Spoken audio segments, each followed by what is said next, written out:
Hello friends, कैसे हैं आप सभी। उम्मीद करती हूँ अच्छे होंगे।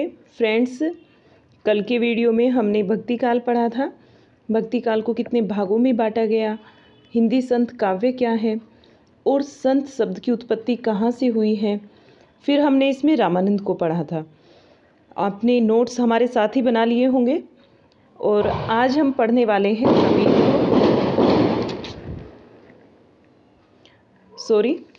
आज हम पढ़ने वाले हैं कबीर को।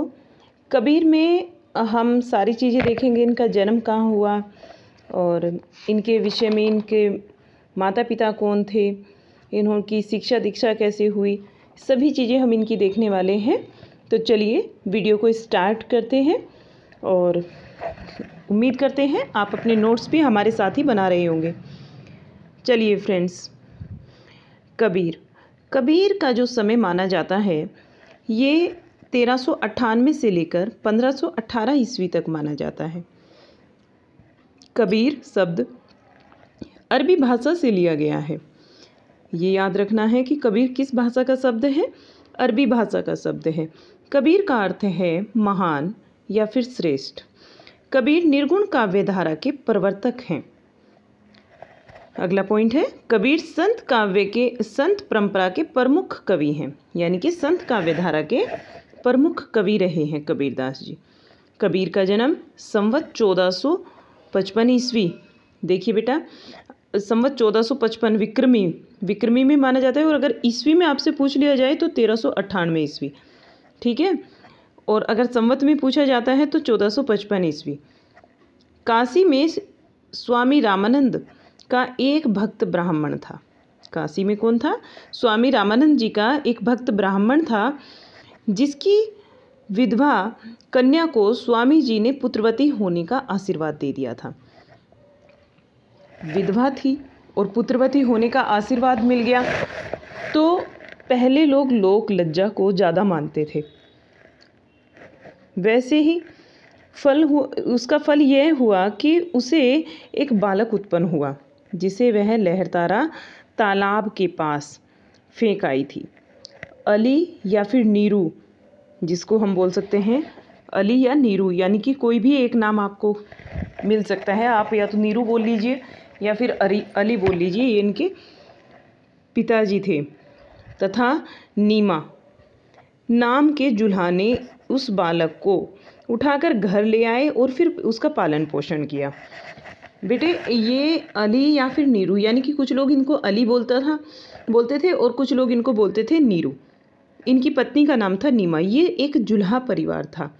ये लोग इसको लहरतारा नामक तालाब से उठाकर बालक कबीर को अपने घर ले आए थे और इनका इन्होंने पालन पोषण किया। कबीर के जन्म के विषय में एक दोहा है जो कि बहुत ही ज़्यादा प्रसिद्ध है, तो ये दोहा आपको भी देखना है। संवत 1455 साल गए चंदवार, एक ठाठ ठे, जेठ सुदी वर्षायत को पूर्णमासी तिथि प्रकट भयो। ठीक है, देखिए कितना इम्पोर्टेंट दोहा है। इन्होंने बता दिया इस दोहे में सारा कुछ इनके जन्म के विषय में। ये आपको ऐसे ही नोट डाउन करना है कि और भी आगे बोलते हैं। कबीर का जो निधन है वो संवत में अगर हम देखते हैं तो 1575 में हुआ था, और अगर ईस्वी में देखते हैं तो 1518, जो हम ऊपर अभी देख कर आए हैं। ईस्वी में 1518 ईस्वी और संवत में 1575 विक्रमी, मगहर में इनका निधन हुआ था, जो संत कबीर नगर जिला में स्थित है। इनकी समाधि अभी तक वहीं बनी हुई है। ठीक है, कबीरदास जी की समाधि अभी तक वहीं बनी हुई है। मगहर आमी नदी के तट पर बसा हुआ है। किस नदी के तट पर बसा है बेटा? आमी नदी के तट पर। मृत्यु के विषय में भी इनकी एक दोहा प्रसिद्ध है कबीरदास जी की। संवत 1575 किया मगहर को कौन गोन, संवत 1575 किया मगहर कौन गोन, मास सुदी एकादशी रलो पोन में पोन। ये भी आपको लिखना है। चलिए आगे देख लेते हैं। इनके पिता का नाम नीरू था, जिनको कुछ लोग अली के नाम से भी जानते हैं। इनकी माता का नाम नीमा, TGT 2009 में बेटा ये क्वेश्चन यहाँ से पूछा गया था कि कबीरदास जी की माता का क्या नाम है। यहाँ से ये क्वेश्चन पूछा गया था। इनकी माता का नाम नीमा है, पत्नी का नाम लोई, इनके पुत्र का नाम कमाल, वेट कीजिए, इनके पुत्र का नाम कमाल, पुत्री का नाम कमाली और गुरु का नाम रामानंद, जो कि PGT 2011 में यहाँ से क्वेश्चन बना है। इनके गुरु का नाम पूछा गया, तो गुरु का नाम क्या था? रामानंद। मुसलमानों के अनुसार इनके गुरु शेख तकी थे। देखिए ये भी जान सकते हैं, हमसे क्वेश्चन पूछा जा सकता है कि मुसलमानों के अनुसार कबीरदास जी के गुरु का क्या नाम था, तो रामानंद इनके गुरु का नाम था। कबीर सिकंदर लोदी के समकालीन थे। कबीर किसके समकालीन थे? सिकंदर लोदी के। बेटा ये समकालीन वाली चीज़ें आपको याद रखनी है कि कौन किसके समकालीन था, ये क्वेश्चन बहुत बनते हैं। कबीर सिकंदर लोदी के समकालीन थे, जो जिन्होंने कबीर को अनेक क्या दी? यातनाएं दी। यानी कि सिकंदर लोदी ने शेख तकी के कहने पर, आगे पढ़ेंगे हम, कबीर को बहुत सारी यातनाएं दी हैं। ठीक है, चलिए आगे देखते हैं। शेख तकी दिल्ली के बादशाह सिकंदर लोदी किस समय में था? शेख तकी किसके समय में था? दिल्ली के बादशाह थे सिकंदर लोदी, इनके समय में था शेख तकी। ठीक है, कुछ लोगों का मत है कि शेख तकी सिकंदर लोदी के पीर गुरु थे। देखिए ये भी बात जानने वाली है। शेख तकी कौन थे? सिकंदर लोदी के पीर गुरु, ऐसा कुछ लोग मानते हैं। शेख तकी के कहने पर सिकंदर लोदी ने कबीर को जंजीरों से बांधकर गंगा में डुबाया था। क्या किया था इन्होंने? गंगा में डुबो दिया था। यहाँ से जो क्वेश्चन बना है बेटा PGT 2013 में बना है कि किसने, या फिर ये क्वेश्चन ये था कि सिकंदर लोदी ने किसके कहने पर कबीर को जंजीरों से बांधकर गंगा में डुबोया था? शेख तकी के कहने पर। और शेख तकी इनके समकालीन थे सिकंदर लोदी जी के। ठीक है, शेख तकी मुसलमानों के अनुसार कबीरदास जी के गुरु भी माने जाते हैं। ये सारे पॉइंट आपको याद रखने हैं। आगे देखिए, अनंत दास कृत कबीर परचई। अनंत दास जी की रचना का क्या नाम है? कबीर परचई में सिकंदर लोदी के द्वारा किए गए अत्याचारों का वर्णन दर्शाया गया है, पूरा वर्णन किया गया है। जो कबीर परचई में कबीरदास जी पर लोदी ने, जितने भी सिकंदर लोदी ने अत्याचार किए, उन सब का वर्णन यहाँ किया है इन्होंने। इनके अनुसार कबीर जन्म से जुलाहे थे, निवास स्थान काशी था और गुरु का नाम रामानंद था। देखिए ये भी हमसे पूछा जा सकता है कि अनंत दास के अनुसार कबीरदास जी के गुरु कौन थे, या इनका स्थान, जन्म स्थान क्या है। ठीक है, तो ये सब चीज़ें भी हमें याद रखनी है। कबीरदास जी जो है 120 वर्ष का, कितने वर्षों का? 120 वर्षों का पवित्र जीवन जिया इन्होंने। कबीर की मृत्यु के बारे में कुछ भी कहा कबीर की जो मृत्यु हुई थी उसके बारे में क्या कुछ भी कहा जाता है कि हिंदू के जो ऐसे कुछ तथ्य प्रसिद्ध हैं कि इनकी जो मृत्यु हुई थी और इनका शव जलाना चाहते थे लोग, तो वहाँ पर कुछ लोग मुसलमान भी इकट्ठा हो जाते हैं और कुछ हिंदू इकट्ठा हो जाते हैं और उन दोनों का आपस में विवाद हो जाता है। यानी मुसलमान चाहते थे कि हम इनके शव को जलाएंगे, मुसलमान चाहते थे कि हम इनके शव को दफना देंगे, और हिंदू क्या चाहते थे कि हमें जलाना है। लेकिन बेटा क्या होता है कि इनका सब अंतर्ध्यान हो जाता है, इन्हें पता ही नहीं चलता, लोग आपस में उलझे रहते हैं, और जहाँ इनका शव रखा था वहाँ कुछ फूल पड़े हुए मिलते हैं इनको, तो उनमें से आधे फूल हिंदू लोग जला देते हैं, अग्नि के हवाले कर देते हैं, और कुछ फूलों को मुसलमान लोग ज़मीन के अंदर दफना देते हैं। ऐसी एक घटना घटित हुई थी। ठीक है, कबीर की मृत्यु के विषय में कहा जाता है कि हिंदू उनके शव को जलाना चाहते थे और मुसलमान उनके शव को दफनाना चाहते थे। ठीक है, इस पर विवाद हुआ और पाया गया कि कबीर का शव अंतर्ध्यान हो गया और वहाँ कुछ फूल पड़े मिले। उनमें से कुछ फूलों को हिंदुओं ने अग्नि के हवाले कर दिया और कुछ फूलों को मुसलमानों ने ज़मीन में दफना दिया। कबीर की मृत्यु कहाँ हुई थी? मगहर में हुई थी। ठीक है, ये याद रखिए।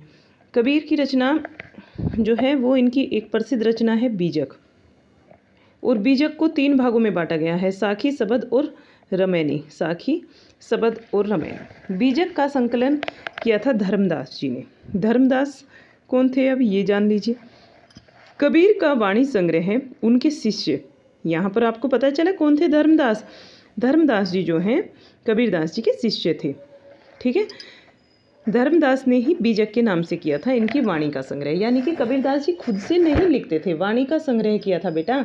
ये चीज़ें याद रखिए कि कबीरदास जी ने खुद से नहीं लिखा कभी भी। उन्होंने क्या किया है, उन्होंने तो एक उनके विषय में एक दोहा भी प्रसिद्ध है जो कहा गया है कि मसी कागज छुओ नाही, कलम गही नाही हाथ, ठीक है। यानी उन्होंने कभी कागज को छुआ ही नहीं है, कलम तो हाथ में कभी ली ही नहीं। तो उनकी वे सिर्फ बोलते थे और उनका एक स्टूडेंट था धर्मदास, वही उनकी वाणी के संग्रह को करता था और बीजक के नाम से उन्होंने इसका संग्रह किया। अब देखिए बीजक के 3 भाग बताए इन्होंने।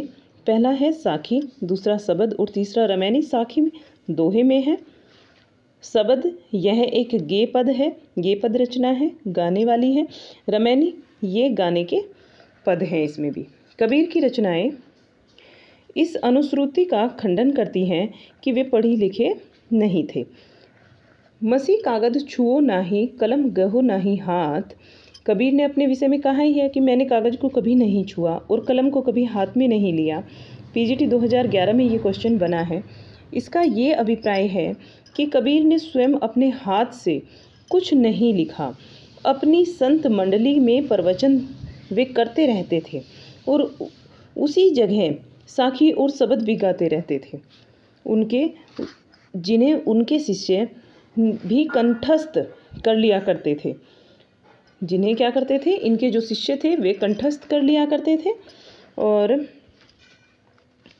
आगे देखिए लिपिबद्ध कर लेते थे, कर लिया होगा और उनको लिख लिया होगा। यानी वे उनके कुछ शिष्य तो ऐसे थे जो उनको लिखते नहीं थे, उन्हीं की वाणी को कंठस्थ कर लेते थे, उनके साथ साथ गाकर सुनकर सीख लेते थे। और कुछ लोग क्या करते थे, उनको लिपिबद्ध कर लेते थे, यानी जैसे धर्मदास जी ने किया बीजक के नाम से।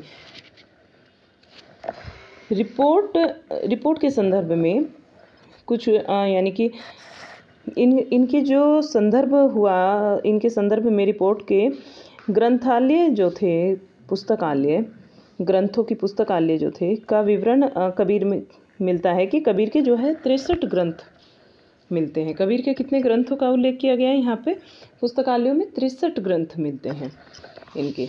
आगे देखिए जिनमें से इनके प्रसिद्ध जो ग्रंथ हैं वे इस प्रकार हैं। अगाध मंगल, अनुराग सागर, अमर मूल, अक्षर खंड रामायणी, उग्र गीता, कबीर वाणी, कबीर गोरख की गोष्ठी, कबीर की साखी, बीजक, ब्रह्म निरूपण, मोहम्मद बोध, रखेता, विचारमाला, विवेक सार, हंस मुक्तावली, शब्दावली और ज्ञान सागर। इनकी प्रामाणिकता पर संदेह है।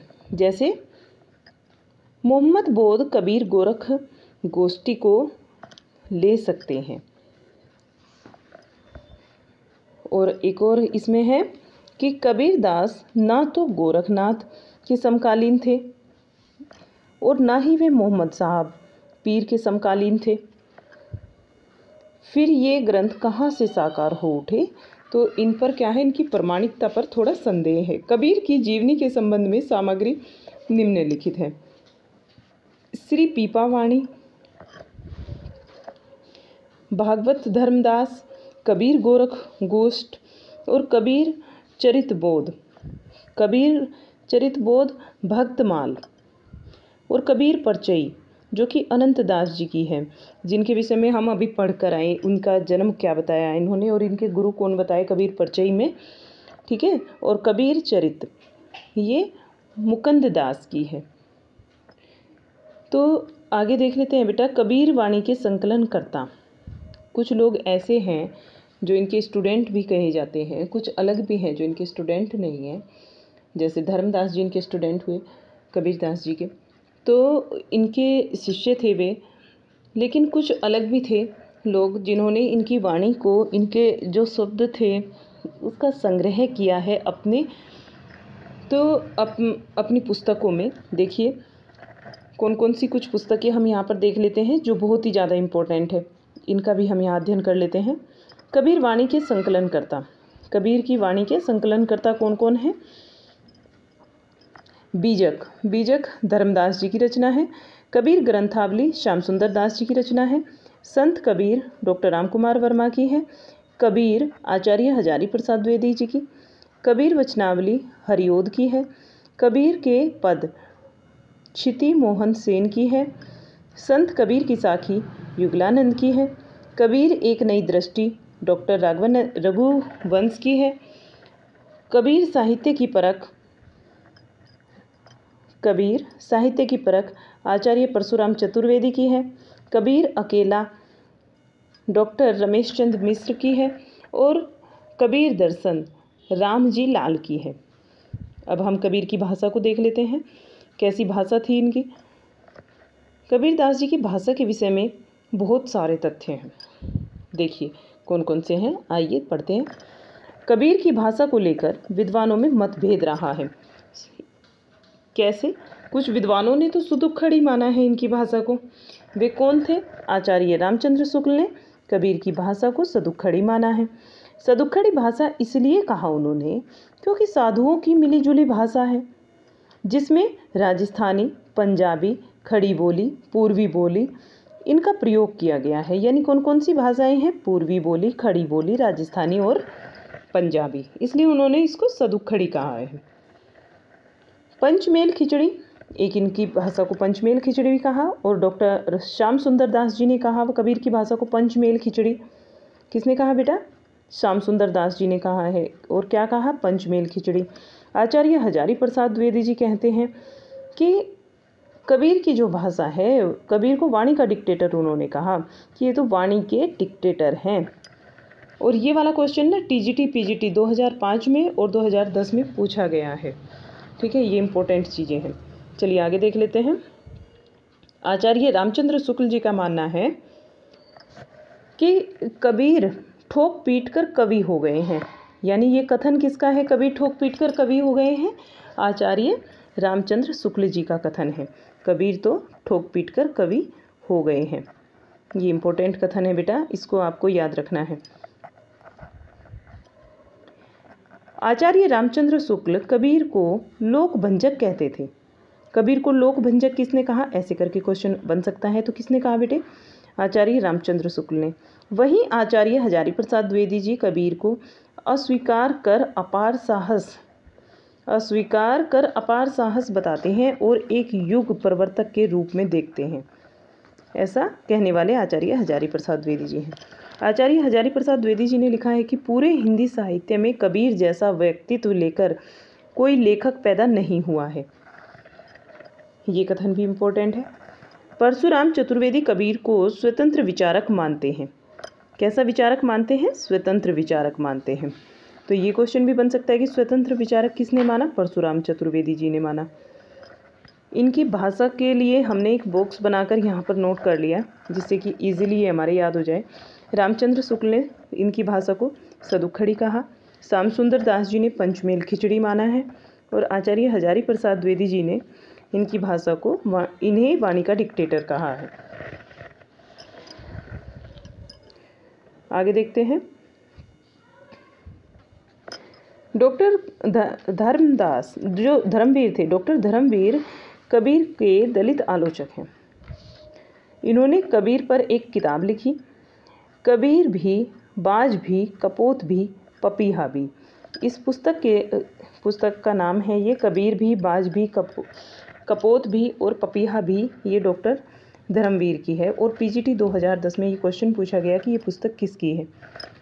कबीर पर पुरुषोत्तम अग्रवाल द्वारा लिखी गई नई किताब अखत कहानी प्रेम की, ये किसकी है? पुरुषोत्तम अग्रवाल जी की अखत कहानी प्रेम की। इन्होंने पुस्तक लिखी अपनी। आगे देखिए।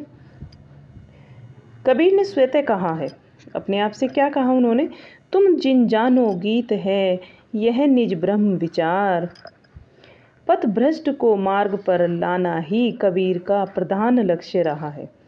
जो व्यक्ति अपने पथ से भटक जाते हैं उनको पथ पर लाना ही इनका प्रथम लक्ष्य रहा है। उनका काव्य आधार यथार्थ है।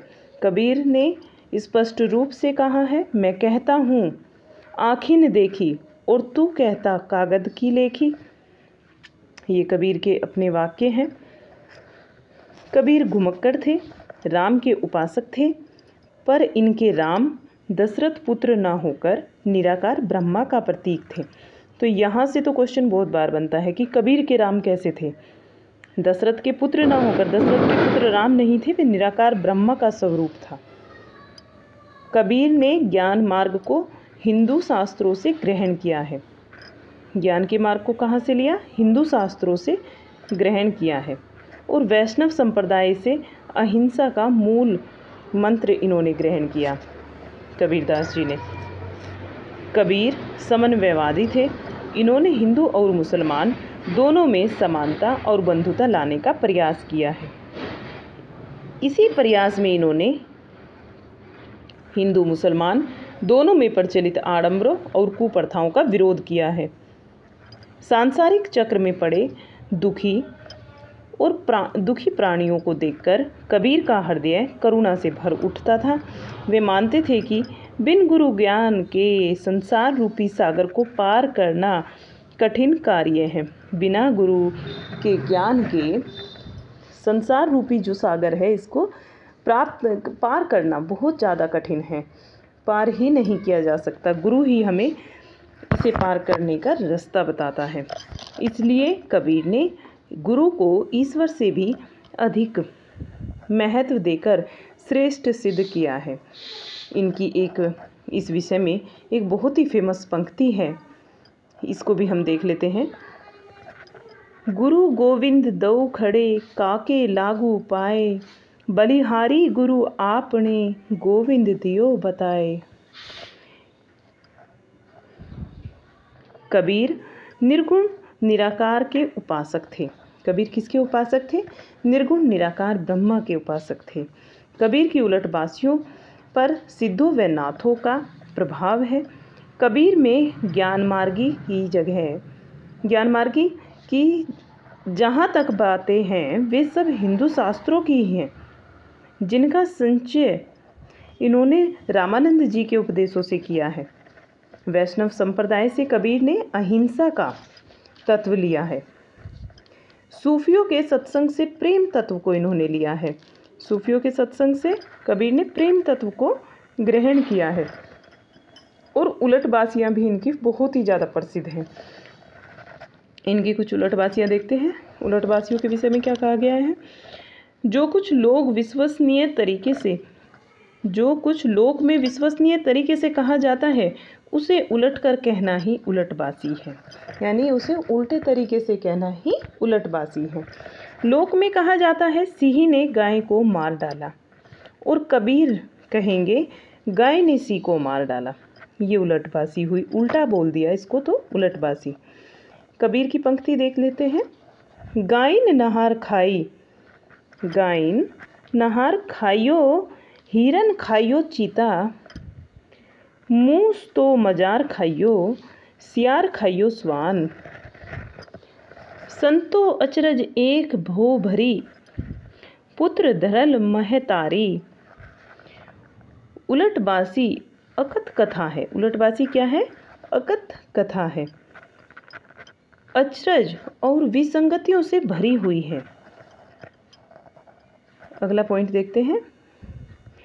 उलटबासियाँ काव्य नहीं है, पर कबीर की आध्यात्मिकता को समझने के लिए अनिवार्य है। सच तो यह है कि सामाजिक विसंगतियों को समझने के लिए इस परिभाषा का अध्ययन करना होगा। आज का हमारा वीडियो यहीं तक रहेगा। हमने आज कबीर को पूरा कर लिया। कल हम आगे पढ़ेंगे। Thank you.